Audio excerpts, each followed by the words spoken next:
CNW channel Ludhiana city live ਤੇ business India TV ਦੇਖਣ ਵਾਲੇ ਸਾਰੇ ਸਰੋਤਿਆਂ ਨੂੰ ਪਿਆਰ ਭਰੀ ਸਤਿ ਸ਼੍ਰੀ ਅਕਾਲ। ਦੋਸਤੋ, ਜਿਹੜਾ ਆਪਣਾ ਪ੍ਰੋਗਰਾਮ ਚੱਲਦਾ ਗ੍ਰੇਟ ਪਰਸਨੈਲਿਟੀ, ਉਹਦੇ ਵਿੱਚ ਅੱਜ ਜਿਹੜੀ ਗ੍ਰੇਟ ਪਰਸਨੈਲਿਟੀ ਨਾਲ ਤੁਹਾਡੀ ਮੁਲਾਕਾਤ ਕਰਾ ਰਿਹਾ ਡਾਕਟਰ ਸੁਨੀਤ ਅਰੋੜਾ ਜੀ ਅਤੇ ਸੰਪੂਰਨਾ ਕਾਇਆ ਕਲਪ ਆਯੁਰਵੈਦਾ ਸੈਂਟਰ ਚਲਾਉਂਦੇ ਆ। ਆਓ ਉਹਨਾਂ ਨਾਲ ਗੱਲਬਾਤ ਸ਼ੁਰੂ ਕਰਦੇ ਹਾਂ। ਸਤਿ ਸ਼੍ਰੀ ਅਕਾਲ ਡਾਕਟਰ ਸਾਹਿਬ। ਸਤਿ ਸ਼੍ਰੀ ਅਕਾਲ ਜੀ। ਡਾਕਟਰ ਸਾਹਿਬ, ਸਭ ਤੋਂ ਪਹਿਲਾਂ ਤਾਂ ਤੁਸੀਂ ਕਿਸ ਤਰ੍ਹਾਂ ਸਟਾਰਟਅਪ ਕੀਤਾ ਵਾ, ਕਿੱਥੋਂ ਸਟੱਡੀ ਕੀਤੀ ਆ, ਉਹਦੇ ਬਾਰੇ ਜ਼ਰੂਰ ਦੱਸੋ ਸਰ। मेरी आयुर्वेद की पढ़ाई जो है वो कानपुर और बनारस और हैदराबाद अपोलो तो हुई थोड़ी, और उस तो बाद मैं 99 99 ਦੇ ਵਿੱਚ 23 ਸਾਲ ਪਹਿਲੇ ਲੁਧਿਆਣਾ ਪਹਿਲਾ ਪੰਚਕਰਮ ਸੈਂਟਰ ਆਪਾਂ ਸਟੈਬਲਿਸ਼ ਕੀਤਾ ਮੇਰੀ ਵਾਈਫ ਡਾਕਟਰ ਪ੍ਰੀਤੀ ਅਰੋੜਾ ਦੇ ਨਾਲ। ਔਰ ਇਸ ਦੇ ਵਿੱਚ ਪੰਚਕਰਮਾ ਦੇ ਟਰੀਟਮੈਂਟਸ ਦੇ ਨਾਲ ਆਯੁਰਵੈਦਿਕ ਇਲਾਜ ਸਾਰਾ ਪਿਓਰ ਆਯੁਰਵੈਦਿਕ ਦਵਾਈਆਂ ਨਾਲ ਨਾੜੀ ਪਰੀਖਿਆ ਨਾਲ ਸ਼ੁਰੂ ਕੀਤਾ ਸੀ ਆਪਾਂ 23 ਸਾਲ ਪਹਿਲੇ ਮਾਡਲ ਟਾਊਨ ਦੇ ਵਿੱਚ। ਤੇ ਹਾਂਜੀ, ਉਸ ਤੋਂ ਬਾਅਦ ਆਪਣਾ ਲੁਧਿਆਣਾ ਦਾ ਪਹਿਲਾ ਪੰਚਕਰਮਾ ਸੈਂਟਰ ਸੀਗਾ। ਔਰ ਬਹੁਤ ਥੋੜ੍ਹੇ ਲੁਧਿਆਣਾ ਦੇ ਵਿੱਚ ਆਯੁਰਵੈਦਿਕ ਕੁਆਲੀਫਾਈਡ ਵੈਦ ਹੁੰਦੇ ਸੀ, ਅੱਜ ਵੀ ਥੋੜ੍ਹੇ ਹੀ ਨੇ ਜੋ ਆਯੁਰਵੈਦਿਕ ਪ੍ਰੈਕਟਿਸ ਕਰਦੇ ਨੇ। ਔਰ ਉਹਨੂੰ ਆਪਣਾ 10-15 ਸਾਲ ਉੱਥੇ ਚਲਾ ਕੇ ਫਿਰ BRS ਨਗਰ ਭਾਈ ਰਣਧੀਰ ਸਿੰਘ ਨਗਰ ਸ਼ਿਫਟ ਹੋਏ, ਇੱਥੇ ਆਪਣਾ ਸੈਂਟਰ ਚਲਾਇਆ। ਔਰ ਸਾਰੇ ਪੇਸ਼ੈਂਟਸ ਲੁਧਿਆਣਾ ਦੇ, ਪੰਜਾਬ ਤੋਂ, ਹਿਮਾਚਲ, ਜੰਮੂ ਤੋਂ, ਦਿੱਲੀ ਤੋਂ, ਔਰ ਪੂਰੇ ਦੇਸ਼ ਜਾਂ ਵਿਦੇਸ਼ ਤੋਂ ਵੀ, ਕੈਨੇਡਾ, ਆਸਟ੍ਰੇਲੀਆ ਵਗੈਰਾ ਤੋਂ ਆਉਂਦੇ ਰਹਿੰਦੇ ਆ। ਔਰ ਸਾਰਿਆਂ ਨੂੰ ਆਯੁਰਵੇਦ ਦਾ ਇਲਾਜ ਦੇ ਨਾਲ ਬੜਾ ਫਾਇਦਾ ਹੁੰਦਾ ਜੀ। ਸਰ, ਆਯੁਰਵੇਦ ਦੇ ਵਿੱਚ ਇਹਦੇ ਵਿੱਚ ਕਿਹੜੀ ਬਿਮਾਰੀ ਦਾ ਇਲਾਜ ਕਰਦੇ ਹੋ ਤੁਸੀਂ? ਜੇ ਇਹ ਪੁੱਛੀਏ ਵੀ ਆਯੁਰਵੇਦ ਕਿਹੜੀ ਬਿਮਾਰੀ ਠੀਕ ਕਰਦਾ ਹੈ, ਤੇ ਮੇਰਾ ਵਾਪਸ ਸਵਾਲ ਇਹ ਹੁੰਦਾ ਹੈ ਕਿ ਐਲੋਪੈਥੀ ਨੂੰ 100 ਸਾਲ ਹੋਏ ਸ਼ੁਰੂ ਹੋਏ। ਉਸ ਤੋਂ ਪਹਿਲੇ 5000 ਸਾਲ ਪਹਿਲੇ ਆਯੁਰਵੇਦ ਲਿਖ ਦਿੱਤਾ ਗਿਆ ਸੀ, ਆਯੁਰਵੇਦ ਦੇ ਗ੍ਰੰਥ ਲਿਖੇ ਗਏ ਸੀ, ਤੇ ਉਹ 5000 ਸਾਲ ਤੋਂ ਸਾਰੇ ਬਿਮਾਰੀਆਂ ਦਾ ਇਲਾਜ ਆਯੁਰਵੇਦ ਹੀ ਕਰਦਾ ਰਹਾ ਹੈ। ਔਰ ਅੱਜ ਦੀ ਜੋ ਬਿਮਾਰੀਆਂ ਨਵੀਂ ਆਉਂਦੀ ਹੈ, ਜਿਸ ਤਰ੍ਹਾਂ ਆਪਾਂ ਕੋਵਿਡ ਦੀ ਗੱਲ ਕਰਦੇ ਹਾਂ, ਜੋ ਐਲੋਪੈਥੀ ਦੀ ਕਿਤਾਬਾਂ 'ਤੇ ਵੀ ਮੈਂਸ਼ਨ ਨਹੀਂ ਹੈ, ਉਹ ਜਦੋਂ ਆਈ ਤਾਂ ਪੂਰੀ ਵਿਸ਼ਵ ਦੇ ਵਿੱਚ ਕਿਸੇ ਨੂੰ ਨਹੀਂ ਪਤਾ ਸੀ ਕਿ ਕਿਸ ਤਰ੍ਹਾਂ ਦਾ ਇਲਾਜ ਹੋਏ, ਸਭ ਆਪਣੇ ਤੁੱਕੇ ਹੀ ਕਰ ਰਹੇ ਸੀ। ਉਸ ਦੇ ਵਿੱਚ ਵੀ ਦੇਖਾ ਗਿਆ ਕਿ ਜਿੱਥੇ ਆਯੁਰਵੇਦ ਦਾ ਇਲਾਜ ਹੋਇਆ ਉੱਥੇ ਮਰੀਜ਼ ਜ਼ਿਆਦਾ ਬਚੇ, ਉਹਨਾਂ ਤੋਂ ਸਾਈਡ ਇਫੈਕਟਸ ਘੱਟ ਹੋਏ, ਔਰ ਉਹਨਾਂ ਤੋਂ ਬਾਅਦ ਰਿਕਵਰੀ ਜ਼ਿਆਦਾ ਅੱਛੀ ਹੋਈ ਉਹਨਾਂ ਦੀ। ਇਹ ਚੀਜ਼ ਦੇਖੀ ਗਈ ਕਿਉਂਕਿ ਜੋ ਆਯੁਰਵੇਦ ਦੇ ਸਿਧਾਂਤ ਨੇ, ਉਹ ਪ੍ਰਿੰਸੀਪਲ ਹੈ, ਉਹ ਹਮੇਸ਼ਾ ਲਈ ਇੱਕ ਜੈਸੇ ਹੀ ਰਹਿੰਦੇ ਹਨ। ਜੀ। ਅਤੇ ਸਰ, ਆਪਣਾ ਜਿਹੜੇ ਆਪਾਂ ਕਹਿ ਸਕਦੇ ਹਾਂ ਵੀ ਆਯੁਰਵੈਦਿਕ ਵਿੱਚ ਵੀ ਹਰੇਕ ਬਿਮਾਰੀ ਦਾ ਇਲਾਜ ਹੈਗਾ, ਔਰ ਜੜ੍ਹ ਤੋਂ ਕਰਦੇ ਆ ਮੇਰੇ ਹਿਸਾਬ ਨਾਲ, ਪਰ ਜਾਣੀ ਹੁੰਦਾ ਸਲੋ ਆ। ਪਰ ਐਲੋਪੈਥਿਕ 'ਚ ਜਾਣੀ ਕਿ ਇਹ ਇਫੈਕਟ ਆ ਵੀ ਜੇ ਆਪਾਂ ਦਵਾਈ ਲੈ ਲਈ, ਇੱਕ ਪਾਸੇ ਆਪਾਂ ਠੀਕ ਹੋ ਜਾਂਦੇ, ਦੂਜੇ ਪਾਸੇ ਕੋਈ ਨਾ ਕੋਈ ਪ੍ਰੋਬਲਮ ਕ੍ਰੀਏਟ ਕਰ ਦਿੰਦੇ।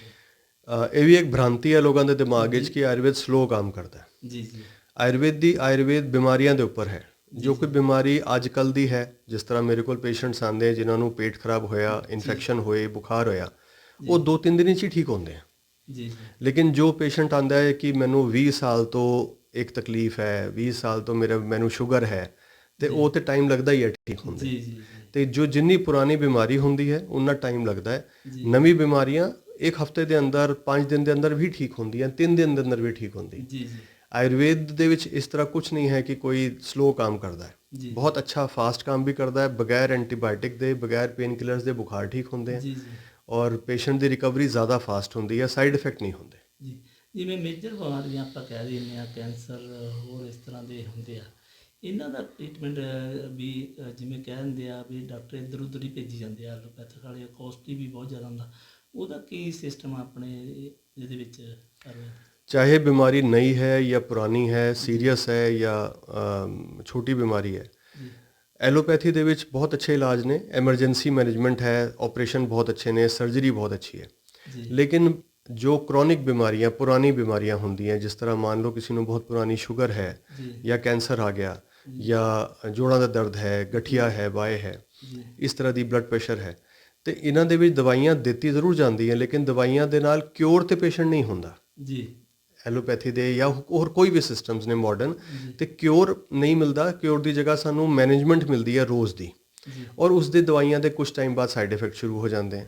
ਅਤੇ ਆਲਟਰਨੇਟਿਵ ਜੇ ਆਪਾਂ ਕਹਿੰਦੇ ਹਾਂ ਕਿ ਆਲਟਰਨੇਟਿਵ ਦੇ ਵਿੱਚ ਜੋ ਜਿਸ ਮਿੱਟੀ ਦੀ ਚਿਕਿਤਸਾ ਹੈ ਆਯੁਰਵੇਦ, ਜਾਂ ਪੂਰੇ ਵਿਸ਼ਵ ਦੇ ਵਿੱਚ WHO ਕਹਿੰਦਾ ਹੈ ਕਿ 70% ਲੋਕ ਆਪਣੇ ਆਪਣੇ ਦੇਸ਼ ਦੇ ਟ੍ਰੈਡੀਸ਼ਨਲ ਇਲਾਜ ਕਰਦੇ ਹਨ।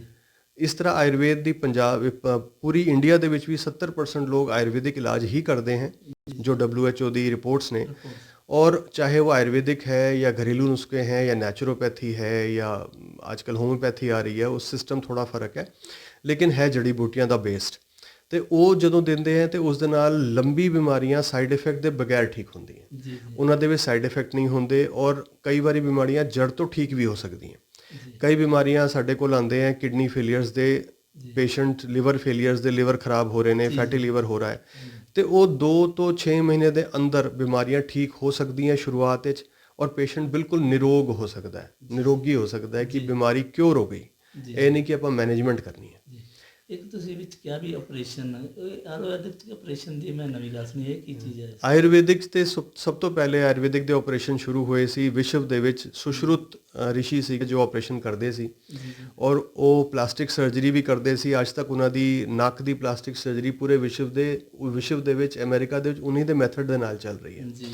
ਔਰ ਜੋ ਆਯੁਰਵੈਦਿਕ ਦੇ ਸਫਲ ਆਪਰੇਸ਼ਨ ਨੇ, ਜਿਸ ਤਰ੍ਹਾਂ ਭਗੰਦਰ ਹੁੰਦਾ ਹੈ, ਭਗੰਦਰ ਜਿਸ ਨੂੰ ਫਿਸਟੂਲਾ ਕਹਿੰਦੇ ਆ, ਉਸ ਦਾ ਇਲਾਜ ਐਲੋਪੈਥੀ ਦੇ ਆਪਰੇਸ਼ਨ ਨਾਲ ਬਾਰ-ਬਾਰ ਭਗੰਦਰ ਰਿਪੀਟ ਹੁੰਦਾ ਹੈ, ਵਿਗੜ ਜਾਂਦਾ ਹੈ। ਤੇ ਜੋ ਆਯੁਰਵੈਦਿਕ ਦਾ ਇਲਾਜ ਹੈ, ਜਿਸ ਦੇ ਵਿੱਚ ਇੱਕ ਧਾਗਾ ਤਿਆਰ ਕਰਦੇ ਆ, ਉਸਨੂੰ क्षार ਸੂਤਰ ਕਹਿੰਦੇ ਆ, ਉਸ ਦੇ ਨਾਲ ਜਦੋਂ ਭਗੰਦਰ ਠੀਕ ਕਰਦੇ ਆ ਤੇ 99% 98% ਬਿਲਕੁਲ ਠੀਕ ਹੋ ਜਾਂਦਾ ਹੈ ਪੇਸ਼ੈਂਟ ਔਰ ਦੁਬਾਰਾ ਕਦੇ ਨਹੀਂ ਹੁੰਦਾ ਉਸ। ਜੀ ਜੀ, ਇਹ ਚੀਜ਼ ਜਿਹੜਾ ਆਪਰੇਸ਼ਨ ਦਾ ਮੈਥਡ ਹੈ ਇਹ ਕਿੰਨੇ ਚਿਰ ਦਾ ਪ੍ਰੋਸੈਸ ਹੈ? ਜੋ क्षार ਸੂਤਰ ਦਾ ਭਗੰਦਰ ਦਾ ਆਯੁਰਵੇਦ ਦਾ ਹੈ, ਉਹ ਤੇ ਪੇਸ਼ੈਂਟ ਦੇ ਹਿਸਾਬ ਨਾਲ ਭਗੰਦਰ ਦੀ ਕਿੰਨੀ ਦਿੱਕਤ ਹੁੰਦੀ ਹੈ, ਲੇਕਿਨ ਉਸ ਦੇ ਵਿੱਚ ਫਾਇਦਾ ਕੀ ਹੁੰਦਾ ਹੈ ਕਿ ਪੇਸ਼ੈਂਟ ਨੂੰ ਨਾ ਤੇ ਹਸਪੀਟਲ ਭਰਤੀ ਹੋਣਾ ਹੈ, ਨਾ ਕੋਈ ਕੱਟ ਲੱਗਣਾ ਹੈ, ਨਾ ਕੋਈ ਸਟਿਚ ਲੱਗਣੀ ਹੈ। 1 ਘੰਟੇ ਦੇ ਅੰਦਰ ਪੇਸ਼ੈਂਟ ਘਰ ਜਾਂਦਾ ਹੈ, ਆਪਣਾ ਉਸੇ ਦਿਨ ਤੋਂ ਕੰਮ ਸ਼ੁਰੂ ਕਰ ਦਿੰਦਾ ਹੈ। ਹਫਤੇ ਦੇ ਜਾ ਕੇ ਧਾਗਾ ਚੇਂਜ ਹੁੰਦਾ ਹੈ, ਉਹ ਕਰਦੇ ਕਰਦੇ ਪੂਰਾ ਠੀਕ ਹੋ ਜਾਂਦਾ ਹੈ। ਜਿਹੜੇ ਤੁਸੀਂ ਆਪਰੇਸ਼ਨ ਕਹਿ ਰਹੇ ਹੋ, ਇਹ ਕਿਹੜੀਆਂ ਬਿਮਾਰੀਆਂ ਦੇ ਕਰਦੇ ਆ? ਜੋ ਮੇਨਲੀ ਆਯੁਰਵੇਦ ਦੇ ਆਪਰੇਸ਼ਨ ਹੈ ਉਹ ਭਗੰਦਰ ਜਿਸ ਨੂੰ ਕਹਿੰਦੇ ਆ ਉਸ ਦੇ ਲਈ ਠੀਕ ਹੁੰਦਾ ਹੈ ਔਰ ਬਾਕੀ ਆਪਰੇਸ਼ਨ ਤੇ ਮਾਡਰਨ ਦੇ ਵਿੱਚ ਆ ਗਏ ਨੇ। ਲੇਕਿਨ ਆਯੁਰਵੇਦ ਦੀ ਜੋ ਬਾਕੀ ਟ੍ਰੀਟਮੈਂਟਸ ਹੈ ਕ੍ਰੋਨਿਕ ਡਿਜ਼ੀਜ਼ ਦਾ, ਜਿਸ ਤਰ੍ਹਾਂ ਸਕਿਨ ਡਿਜ਼ੀਜ਼ ਹੋ ਗਈ, ਐਲਰਜੀਜ਼ ਹੋ ਗਈ, ਪੇਟ ਦੇ ਰੋਗਾਂ ਦਾ ਆਯੁਰਵੇਦ ਦਾ ਬਹੁਤ ਅੱਛਾ ਇਲਾਜ ਹੈ, ਲਿਵਰ ਦਾ, ਕਿਡਨੀ ਦਾ, ਪੇਟ ਦੇ ਰੋਗਾਂ ਦਾ ਔਰ ਜੋੜਾਂ ਦੇ ਦਰਦ ਦਾ, ਔਰ ਇਨ ਚੀਜ਼ਾਂ ਦਾ ਪੰਚਕਰਮਾ ਨਾਲ, ਔਰ ਕ੍ਰੋਨਿਕ ਡਿਜ਼ੀਜ਼ ਜਿਸ ਨੂੰ ਜੀਰਨ ਰੋਗ ਕਹਿੰਦੇ ਆ, ਪੁਰਾਣੇ ਰੋਗ, ਉਹਨਾਂ ਨੂੰ ਠੀਕ ਕਰਨ ਦੇ ਵਿੱਚ ਆਯੁਰਵੇਦ ਬਹੁਤ ਸਹਾਇਕ ਹੋ ਸਕਦਾ ਹੈ। ਜੀ, ਤੇ ਸਰ ਕੀ ਟਿਪਸ ਦੇਣਾ ਚਾਹੋ ਵੀ ਆਪਾਂ ਨੂੰ ਇੱਧਰਲੇ ਪਾਸੇ ਆਉਣਾ ਹੀ ਨਾ ਪਵੇ ਵੀ ਬੰਦਾ ਨਿਰੋਗ ਰਹੇ? ਆਯੁਰਵੇਦ ਦਾ ਜੋ ਮੇਨ ਸਿਧਾਂਤ ਹੈ ਉਹ ਰੋਗੀ ਲਈ ਬਾਅਦ ਵਿੱਚ ਹੈ, ਪਹਿਲੇ ਨਿਰੋਗੀ ਲਈ ਹੈ। ਜੋ ਬੰਦਾ ਠੀਕ ਹੈ, ਜਿਸ ਨੂੰ ਕੋਈ ਰੋਗ ਨਹੀਂ ਹੈ, ਉਸ ਦੇ ਲਈ ਆਯੁਰਵੇਦ ਦੇ ਕੁਝ ਸਿਧਾਂਤ ਹੈ, ਕਿਸ ਤਰ੍ਹਾਂ ਕਿਹੜੀ ਰਿਤੂ ਵਿੱਚ ਕੀ ਖਾਣਾ ਹੈ, ਕੀ ਪੀਣਾ ਹੈ, ਕਿਸ ਤਰ੍ਹਾਂ ਉੱਠਣਾ ਬੈਠਣਾ, ਕਿਸ ਤਰ੍ਹਾਂ ਆਪਣਾ ਦਿਨਚਰਿਆ ਕਿਸ ਤਰ੍ਹਾਂ ਬਿਤਾਨੀ ਹੈ, ਹਰ ਮੌਸਮ ਦੇ ਵਿੱਚ ਦਹੀਂ ਕਿਸ ਤਰ੍ਹਾਂ ਖਾਣੀ ਹੈ, ਨਹੀਂ ਖਾਣੀ, ਪਾਣੀ ਕਿਸ ਤਰ੍ਹਾਂ ਪੀਣਾ ਹੈ, ਨਹੀਂ ਪੀਣਾ। ਇਹ ਆਯੁਰਵੇਦ ਦੇ ਸਿਧਾਂਤ ਜੇ ਆਪਾਂ ਸਮਝ ਲੈਂਦੇ ਹਾਂ, ਸਿੱਖ ਲੈਂਦੇ ਹਾਂ, ਫਿਰ ਕਦੇ ਰੋਗ ਹੋ ਹੀ ਨਹੀਂ ਸਕਦਾ। ਜੇ ਰੋਗ ਆ ਵੀ ਜਾਂਦਾ ਹੈ ਤੇ ਬਹੁਤ ਥੋੜਾ ਜੜੀ ਬੂਟੀਆਂ ਦੀ ਦਵਾਈ ਦੇ ਨਾਲ, ਆਯੁਰਵੈਦਿਕ ਟ੍ਰੀਟਮੈਂਟਸ ਦੇ ਨਾਲ ਬਹੁਤ ਜਲਦੀ ਠੀਕ ਹੋ ਸਕਦਾ ਹੈ। ਜੇ ਆਪਾਂ ਪਹਿਲੇ ਉਸ ਨੂੰ ਸਿਧਾਂਤ ਨੂੰ ਫੋਲੋ ਕਰੀਏ ਕਿ ਰਿਤੂਚਰਿਆ, ਦਿਨਚਰਿਆ ਠੀਕ ਕਰੀਏ ਆਪਣੀ, ਉਹ ਚੀਜ਼ ਹੁੰਦੀ ਹੈ। ਜਿਵੇਂ ਆਪਣੇ 2 ਮੌਸਮ ਆ, ਗਰਮੀ ਤੇ ਸਰਦੀ, ਪਹਿਲਾਂ ਗਰਮੀ ਲਈ ਦੱਸ ਦਿਓ ਵੀ ਕੀ ਟਿਪਸ ਦਓਗੇ ਤੇ ਫਿਰ ਸਰਦੀ ਲਈ ਦੱਸ ਦਿਓ।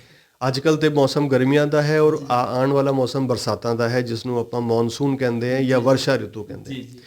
ਤੇ ਗ੍ਰੀਸ਼ਮ ਰਿਤੂ ਜਿਹਨੂੰ ਗਰਮੀਆਂ ਕਹਿੰਦੇ ਆ, ਵਰਸ਼ਾ ਰਿਤੂ ਜਿਹਨੂੰ ਬਰਸਾਤ ਕਹਿੰਦੇ ਆ। ਇਸ ਦੇ ਵਿੱਚ ਮੇਨ ਟਿਪਸ ਹੁੰਦੀ ਹੈ ਕਿ ਇਸ ਦੇ ਵਿੱਚ ਵਾਯੂ ਰੋਗ ਵੱਧ ਜਾਂਦੇ ਨੇ। ਵਾਯੂ ਇਕੱਠਾ ਹੁੰਦਾ ਹੈ ਸਰੀਰ ਦੇ ਵਿੱਚ, ਜਿਹਨੂੰ ਵਾਯੂ ਕਹਿੰਦੇ ਆ ਜਾਂ ਵਾਯੂ ਕਹਿੰਦੇ ਆ, ਤੇ 에ਅਰ ਐਲੀਮੈਂਟ ਵੀ ਕਹਿੰਦੇ ਆ। ਤੇ ਵਾਯੂ ਰੋਗ ਵੱਧ ਜਾਂਦੇ ਨੇ ਤੇ ਵਾਯੂ ਵਧਣ ਕਰਕੇ ਸਾਡੇ ਸਰੀਰ ਦੇ ਵਿੱਚ ਥਕਾਨ, ਦਰਦਾਂ, ਸਿਰ ਦਰਦ ਹੋਣਾ ਔਰ ਜੋੜਾਂ ਦਰਦ ਹੋਣਾ, ਇਹ ਚੀਜ਼ਾਂ ਵੱਧ ਜਾਂਦੀ। ਨਰਵਸ ਸਿਸਟਮ ਲੋਕਾਂ ਦਾ ਵੀਕ ਹੁੰਦਾ ਹੈ ਜਾਂ ਜਿਹਨੂੰ ਨਰਵਸ ਸਿਸਟਮ ਦੀ ਦਿੱਕਤ ਹੈ ਉਹ ਜ਼ਿਆਦਾ ਵੱਧ ਜਾਂਦਾ ਹੈ। ਤੇ ਇਸ ਮੌਸਮ ਦੇ ਵਿੱਚ ਆਪਣਾ ਇਸ ਚੀਜ਼ ਦਾ ਧਿਆਨ ਰੱਖਣਾ ਹੁੰਦਾ ਹੈ ਕਿ ਲੇਟ, ਜਿਸ ਤਰ੍ਹਾਂ ਅੱਜ ਕੱਲ੍ਹ ਇੱਕ ਫੈਸ਼ਨ ਚੱਲ ਰਿਹਾ ਹੈ ਕਿ ਰਾਤੀ ਦੇਰ ਤੱਕ ਜਾਗਦੇ हैं ਲੋਕ, ਉਸ ਦੇ ਨਾਲ ਵਾਯੂ ਵੱਧ ਜਾਂਦੀ ਹੈ। ਜਾਂ ਸੁੱਕਾ ਖਾਣਾ ਖਾਂਦੇ ਆ, ਖੁਸ਼ਕ ਖਾਣਾ ਖਾਂਦੇ ਆ, ਡਾਕਟਰਸ ਨੇ ਇਹ ਡਰਾ ਦਿੱਤਾ ਜੀ ਘਿਓ ਨਾ ਖਾਓ, ਹਾਰਟ ਬਲੌਕ ਹੋ ਜਾਏਗਾ। ਤੇ ਇਹ ਆਯੁਰਵੇਦ ਨਹੀਂ ਮੰਨਦਾ ਇਸ ਚੀਜ਼ ਨੂੰ। ਆਯੁਰਵੇਦ ਵਿੱਚ ਗਲਤ ਕਹਿੰਦੇ ਆ ਕਿ ਸਾਨੂੰ ਦੇਸੀ ਘਿਓ ਦੀ ਲੋੜ ਹੈ ਸਰੀਰ ਦੇ ਵਿੱਚ ਔਰ ਮਿਹਨਤ ਦੀ ਵੀ ਲੋੜ ਹੈ। ਇਹ ਨਹੀਂ ਕਿ ਦੇਸੀ ਘਿਓ ਦੇ ਵਿੱਚ ਤਲੀ ਵੀ ਚੀਜ਼ਾਂ ਖਾਓ, ਲੇਕਿਨ ਦੇਸੀ ਘਿਓ ਉੱਪਰੋਂ ਦਾਲ ਦੇ ਵਿੱਚ ਪਾਣਾ, ਚਾਵਲ ਦਾਲ ਦੇ ਵਿੱਚ ਪਾਣਾ, ਰੋਟੀ ਦੇ ਵਿੱਚ ਲਗਾਉਣਾ ਦੇਸੀ ਘਿਓ ਦਾ, ਉਸ ਦੇ ਨਾਲ ਸਾਡੇ ਖਾਣਾ ਖੁਸ਼ਕ ਨਹੀਂ ਰਹਿੰਦਾ। ਸਾਨੂੰ ਖਾਣਾ ਜਿਹਨੂੰ ਆਯੁਰਵੇਦ ਵਿੱਚ ਕਹਿੰਦੇ ਸਨਿਗਧ ਹੁੰਦਾ ਹੈ, ਘਿਓ ਯੁਕਤ ਹੁੰਦਾ ਹੈ। ਜੀ। ਤੇ ਉਸ ਦੇ ਨਾਲ ਸਾਡੇ ਅੰਦਰ ਸਰੀਰ ਸੁੱਖ ਦਾ ਖੁਸ਼ਕੀ ਨਹੀਂ ਆਉਂਦੀ ਔਰ ਵਾਏ ਨਹੀਂ ਵੱਧਦਾ। ਜੀ। ਵਾਏ ਦਾ ਇਲਾਜ ਵੀ ਹੁੰਦਾ ਹੈ। ਜੀ। ਤੇ ਘਿਓ ਔਰ ਜੋ ਤੇਲ ਆਪਣਾ ਵਰਤਦੇ ਆ ਰਸੋਈ ਦੇ ਵਿੱਚ, ਉਹ ਰਿਫਾਈਨਡ ਆਇਲ ਬਿਲਕੁਲ ਕੱਢ ਦਿਓ। ਜੀ। ਰਿਫਾइंड ऑयल ਦੀ ਜਗ੍ਹਾ ਤਿਲ ਦਾ ਤੇਲ ਜਾਂ ਸਰੋਂ ਦਾ ਤੇਲ ਯੂਜ਼ ਕਰੋ ਔਰ ਘਰ ਦਾ ਖਾਣਾ ਜੋ ਮੌਸਮ ਦਾ ਖਾਣਾ ਹੈ ਉਹ ਘਰ ਦਾ ਖਾਣਾ ਵਰਤੋ। ਜੀ। ਬਾਹਰ ਦਾ ਖਾਣਾ ਜ਼ਿਆਦਾ ਨਹੀਂ ਖਾਣਾ ਔਰ ਫਾਸਟ ਫੂਡਸ ਔਰ ਖੱਟੀ ਮਿਰਚ ਵਾਲੀ ਚੀਜ਼ਾਂ ਜ਼ਿਆਦਾ ਨਾ ਕਰੋ ਕਿਉਂਕਿ ਉਹ ਚੀਜ਼ਾਂ ਇਸ ਮੌਸਮ ਦੇ ਵਿੱਚ ਪਿੱਤ ਔਰ ਵਾਏ ਦੋਨੋਂ ਖਰਾਬ ਕਰਦੀਆਂ। ਜੀ। ਤੇ ਜਦੋਂ ਪਿੱਤ ਔਰ ਵਾਏ ਖਰਾਬ ਹੁੰਦਾ ਹੈ ਤੇ ਬਰਸਾਤ ਔਰ ਬਰਸਾਤ ਤੋਂ ਬਾਅਦ ਫਿਰ ਤਕਲੀਫਾਂ ਸ਼ੁਰੂ ਹੋ ਜਾਂਦੀਆਂ। ਜੀ। ਜੀ। ਇਹ ਚੀਜ਼ ਹੁੰਦੀ ਹੈ। ਤੇ ਸਰ ਇੱਕ ਸਵਾਲ ਜ਼ਰੂਰ ਸੀਗਾ ਵੀ ਆਯੁਰਵੈਦਿਕ ਵਿੱਚ ਕੋਈ ਡਿਗਰੀਆਂ ਹੁੰਦੀਆਂ ਜਾਂ ਬਿਨਾਂ ਡਿਗਰੀ ਤੇ ਵੀ ਕਈ ਮੈਂ ਦੇਖਿਆ, ਉਹ ਕੀ ਸਿਸਟਮ ਹੁੰਦਾ ਸਰ? ਉਹਦੇ ਬਾਰੇ ਜ਼ਰੂਰ ਜਿਸ ਤਰ੍ਹਾਂ ਕਿਸ ਤਰ੍ਹਾਂ ਦੀ ਡਿਗਰੀ ਹੁੰਦੀ ਹੈ? ਇਹ ਗਵਰਨਮੈਂਟ ਨੇ ਇੱਕ ਸਿਸਟਮ ਬਣਾਇਆ ਹੋਇਆ ਜੀ, ਜਿਸ ਤਰ੍ਹਾਂ ਐਲੋਪੈਥੀ ਹੈ ਸੇਮ ਆਯੁਰਵੈਦਿਕ ਦੇ ਕੰਪੀਟੀਸ਼ਨ ਬੱਚੇ ਦਿੰਦੇ ਆ ਜੀ। 12th ਤੋਂ ਬਾਅਦ ਔਰ 5 ਸਾਲ ਦੀ ਪੜ੍ਹਾਈ ਬੇਸਿਕ ਡਿਗਰੀ ਦੀ ਹੁੰਦੀ ਹੈ ਜਿਸ ਨੂੰ BAMS ਕਹਿੰਦੇ ਆ। ਉਸ ਤੋਂ ਬਾਅਦ 2 ਸਾਲ MD ਹੁੰਦੀ ਹੈ। ਜੀ। MD ਤੋਂ ਬਾਅਦ ਲੋਕ PhD ਵੀ ਕਰਦੇ ਆ ਕਈ। MD ਤੇ ਹੁੰਦਾ ਹੀ ਹੈ ਆਯੁਰਵੇਦ ਦੇ ਵਿੱਚ। ਜੀ। ਪੂਰੀ ਜਿਸ ਤਰ੍ਹਾਂ ਐਲੋਪੈਥੀ ਦੇ ਵਿੱਚ ਹੈ ਬਿਲਕੁਲ ਬਰਾਬਰ 7 ਸਾਲ ਦੀ ਪੜ੍ਹਾਈ। ਜੀ। ਫਿਰ ਉਸ ਤੋਂ ਬਾਅਦ ਆਗੇ ਗਵਰਨਮੈਂਟ ਜੌਬਸ ਜਾਂ ਜਿਸ ਤਰ੍ਹਾਂ ਵੀ ਰੈਜ਼ੀਡੈਂਟਸ ਕਰਦੇ ਆ ਉਹ ਕੰਮ ਕਰਕੇ ਆਉਂਦੇ ਆ। ਠੀਕ ਹੈ। ਬਿਮਾਰੀ ਨੂੰ ਸਿਰਫ ਸਮਝਣ ਦਾ ਸਿਧਾਂਤ ਔਰ ਜੋ ਇਲਾਜ ਕਰ ਰਹੇ ਨੇ ਉਹ ਫਰਕ ਹੁੰਦਾ ਹੈ। ਜੀ। ਬਾਕੀ ਪੜ੍ਹਾਈ ਕਰੀਬ ਉਨੀ ਹੀ ਦੇਰ ਤੱਕ ਹੁੰਦੀ ਹੈ, ਉਸ ਤਰ੍ਹਾਂ ਹੀ ਹੁੰਦੀ ਹੈ ਔਰ ਗਵਰਨਮੈਂਟ ਦੇ ਸਿਸਟਮਸ ਦੇ ਅੰਡਰ ਹੀ ਹੁੰਦੀ ਹੈ। ਜੀ। ਇਹ ਸਿਸਟਮ ਹੈ। ਬਾਕੀ ਹਰ ਫੀਲਡ ਦੇ ਵਿੱਚ ਐਲੋਪੈਥੀ ਦੇ ਵਿੱਚ ਵੀ ਸਾਨੂੰ RMPs ਮਿਲਦੇ ਆ ਜੀ। ਜਿਨ੍ਹਾਂ ਨੇ ਪੜ੍ਹਾਈ ਬਹੁਤ ਨਹੀਂ ਕੀਤੀ ਲੇਕਿਨ ਆਪਣੇ ਅਨੁਭਵ ਦੇ ਨਾਲ ਬੈਠੇ ਨੇ ਪੁਰਾਣੇ। ਜੀ। ਜ਼ਿਆਦਾਤਰ ਪਿੰਡਾਂ ਵਿੱਚ ਮੁਹੱਲਿਆਂ ਦੇ ਵਿੱਚ ਉਹੀ ਬੈਠੇ ਨੇ। ਜੀ। ਉਹਨਾਂ ਉਹ ਇਲਾਜ ਕਰਦੇ ਆ। ਤੇ ਇਸੇ ਤਰ੍ਹਾਂ ਆਯੁਰਵੇਦ ਦੇ ਵਿੱਚ ਵੀ ਜਿਨ੍ਹਾਂ ਨੇ ਡਿਗਰੀਆਂ ਨਹੀਂ ਕੀਤੀ ਉਸ ਤਰ੍ਹਾਂ ਦੇ ਵੈਦ ਹਕੀਮ ਵੀ ਬੈਠੇ ਨੇ ਜੀ। ਜੋ ਕੰਮ ਕਰਦੇ ਆ। ਲੇਕਿਨ ਉਹ ਵੀ ਅੱਛੇ ਨੇ ਕਿਉਂਕਿ ਜਦੋਂ ਤੱਕ ਡਿਗਰੀ ਨਹੀਂ ਹੋਈ ਸੀ ਕਿ ਕਿੰਨੇ ਸਾਲਾਂ ਤੱਕ ਉਹੀ ਵੈਦ ਹਕੀਮ ਆਯੁਰਵੇਦ ਦਾ ਝੰਡਾ ਲੈ ਕੇ ਚੱਲ ਰਹੇ ਸੀ। ਲੇਕਿਨ ਨੁਕਸਾਨ ਕਿੱਥੇ ਹੁੰਦਾ ਹੈ? ਨੁਕਸਾਨ ਹੁੰਦਾ ਹੈ ਜਦੋਂ ਬਗੈਰ ਨੌਲੇਜ ਦੇ ਉਹ ਪਰਸਨ ਦੂਸਰੀ ਦਵਾਈਆਂ ਮਿਕਸ ਕਰਦਾ ਹੈ। ਜਿਸ ਤਰ੍ਹਾਂ ਜਦੋਂ ਅਸੀਂ ਦੇਖਦੇ ਹਾਂ ਕਿ ਜੋ ਪਿੰਡਾਂ 'ਚ ਜਾਂ ਗਲੀ ਮੁਹੱਲੇ 'ਚ ਵੈਦ ਹਕੀਮ ਬੈਠੇ ਨੇ ਔਰ ਅੱਜ ਕੱਲ੍ਹ ਤੇ ਅਫਸੋਸ ਹੁੰਦਾ ਹੈ ਕਿ ਬੋਰਡ ਲਗਾ ਕੇ ਵੀ ਵੱਡੇ ਜੋ ਡਾਕਟਰ ਬੈਠੇ ਨੇ ਉਹ ਐਲੋਪੈਥੀ ਮਿਕਸ ਕਰਦੇ ਆ ਆਯੁਰਵੇਦ ਦੇ ਵਿੱਚ, ਹੋਮਿਓਪੈਥੀ ਦੇ ਵਿੱਚ ਵੀ ਐਲੋਪੈਥੀ ਮਿਕਸ ਕਰਕੇ ਦਿੰਦੇ ਆ। ਤੇ ਉਹ ਮਿਕਸ ਕਰਕੇ ਦੇਣਾ ਉਹ ਇੱਕ ਅਧਰਮ ਹੁੰਦਾ ਹੈ। ਅਸੀਂ ਕਹਿੰਦੇ ਹਾਂ ਕਿ ਉਹ ਧਰਮ ਦੇ ਖਿਲਾਫ ਹੈ। ਸਾਡਾ ਪੇਸ਼ੈਂਟ ਸਾਡਾ ਇਹ ਮੰਦਿਰ ਦੀ ਤਰ੍ਹਾਂ ਸਮਝੋ, ਗੁਰਦੁਆਰੇ ਦੀ ਤਰ੍ਹਾਂ ਸਮਝੋ। ਤਾਂ ਸਾਡਾ ਧਰਮ ਹੈ ਇੱਕ ਅੱਛੇ ਇਲਾਜ ਕਰਨਾ ਆਯੁਰਵੇਦ ਦਾ ਜੋ ਹੈ ਉਹ ਗਲਤ ਚੀਜ਼ ਹੋ ਜਾਂਦੀ ਹੈ ਕਿ ਇਸ ਤਰ੍ਹਾਂ ਚੀਜ਼ਾਂ ਦੋ ਪੇਸ਼ੈਂਟ ਨੂੰ ਨਾ ਦੱਸੀ ਜਾਏ। ਉਹ ਫਿਰ ਨੌਲੇਜ ਵੀ ਪੂਰੀ ਨਹੀਂ ਹੁੰਦੀ। ਮੰਨ ਲਓ ਕਿ ਕੋਈ ਐਲੋਪੈਥੀ ਡਾਕਟਰ ਹੈ, ਉਸਨੂੰ ਆਯੁਰਵੇਦ ਦਾ ਨਹੀਂ ਪਤਾ ਲੇਕਿਨ ਉਹ ਆਯੁਰਵੈਦਿਕ ਦਵਾਈਆਂ ਦੇਣਾ ਸ਼ੁਰੂ ਕਰ ਦਿੰਦਾ ਹੈ ਤੇ ਉਹਨੂੰ ਇਹ ਨਹੀਂ ਪਤਾ ਕਿ ਕਿਸ ਡੋਜ਼ 'ਚ ਦੇਣੀ ਹੈ, ਕਦੋਂ ਬੰਦ ਕਰਨੀ ਹੈ। ਉਹ ਫਿਰ ਪੇਸ਼ੈਂਟ ਨੂੰ ਨੁਕਸਾਨ ਹੁੰਦਾ ਹੈ।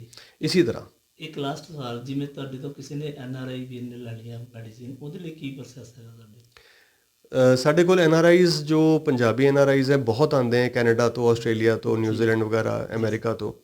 ਤੇ ਜਦੋਂ ਆਉਂਦੇ ਆ ਤੇ ਉਹਨਾਂ ਨੂੰ ਅੱਜ ਕੱਲ੍ਹ ਅਵੇਅਰਨੈਸ ਹੈ, ਐਜੂਕੇਟਡ ਹੁੰਦੇ ਆ ਤੇ ਉਹਨਾਂ ਨੂੰ ਅਵੇਅਰਨੈਸ ਹੁੰਦੀ ਹੈ ਕਿ ਆਯੁਰਵੇਦ ਦਾ ਇਲਾਜ ਸਾਈਡ ਇਫੈਕਟ ਨਹੀਂ ਹੁੰਦਾ ਔਰ ਅੱਛਾ ਇਲਾਜ ਹੈ। ਔਰ ਅੱਜ ਕੱਲ੍ਹ ਦਵਾਈਆਂ ਬੜੀ ਸਟੈਂਡਰਡਾਈਜ਼ਡ ਆ ਗਈਆਂ।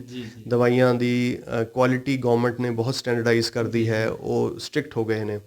ਤੇ ਉਹਨਾਂ ਦਾ ਠੀਕ ਡਾਇਗਨੋਸਿਸ ਕਰਕੇ, ਨਾੜੀ ਪਰੀਖਿਆ ਕਰਕੇ, ਡਾਇਗਨੋਸਿਸ ਕਰਕੇ ਜਦੋਂ ਆਪਾਂ ਉਹਨਾਂ ਨੂੰ ਦਵਾਈਆਂ ਲਿਖਦੇ ਹਾਂ ਤੇ ਉਹ ਅੱਛੀ ਕੰਪਨੀ ਦੀ ਸਟੈਂਡਰਡ ਦਵਾਈਆਂ ਦੀ ਪੈਕਿੰਗਸ ਆਪਣੇ ਆਪ ਲੈ ਜਾਂਦੇ ਆ ਔਰ ਉੱਥੇ ਠੀਕ ਹੁੰਦੇ ਆ ਖਾ ਕੇ। ਉਹਨਾਂ ਦੇ ਨਾਲ ਸਾਡਾ ਮੇਨ ਆਯੁਰਵੇਦ ਵੈਦ ਦਾ ਜੋ ਮੇਨ ਕੰਮ ਹੈ ਉਹ ਉਹਨਾਂ ਦੀ ਦਿਨ ਚਰਿਆ, ਰਿਤੂ ਚਰਿਆ ਠੀਕ ਕਰਨਾ, ਉਹਨਾਂ ਦਾ ਖਾਣ ਪਾਣ ਠੀਕ ਕਰਨਾ ਹੁੰਦਾ ਹੈ।